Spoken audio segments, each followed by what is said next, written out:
Dhagax ayaa si dhow ugu soo dhowaaday 27 mayl inuu dhulka ku dhaco oo waxaan ka warnay kadib.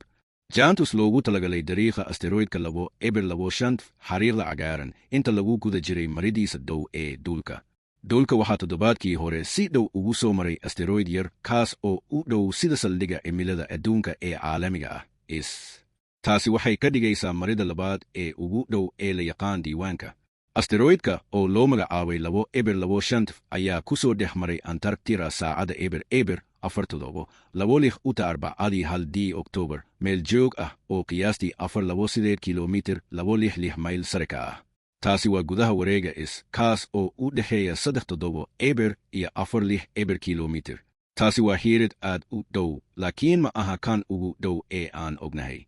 Sharaftaas waxaa leh dhagax la yidhaahdo 2.4 kaas oo si dhaqso leh ugu soo maray masaafo kaliya ah 38 kiiloomitir Noofambar 2020.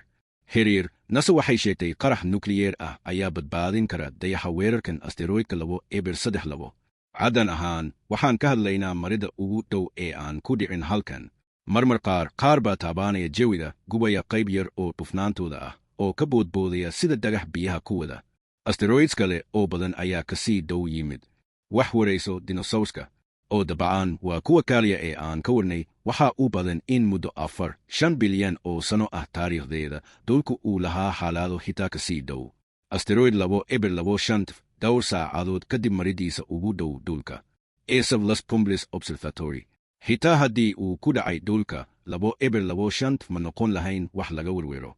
Dhagaxu wuxuu qiyaasaa u dhexeeyaa 1 iyo 3 mitir 3.9 fuud ballaadhka, marka ugu badnaan wuxuu samayn lahaa bandhig iftiimeed qurux badan qof kasta oo daawanaya, iyo suurtagal ah inuu ka tago meteorite yar oo ay penguinku helayaan.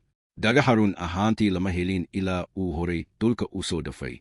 Xarunta fiirin falakyada Kitbeek ee Arizona ayaa ahaa tii ugu horraysay ee soo sheegtay saacada 3:3, laakiin markii dambe waxaa loo raad raacay xogta sahminta samada ee Catalina, taas oo qabatay 2 saacadood kadib mariddiisa ugu dhow. Inkasta oo 2.25 hadda ku socdo madowbixitaanka mugdiga ah, waxaa u badan inuu ku soo noqdo marid kale.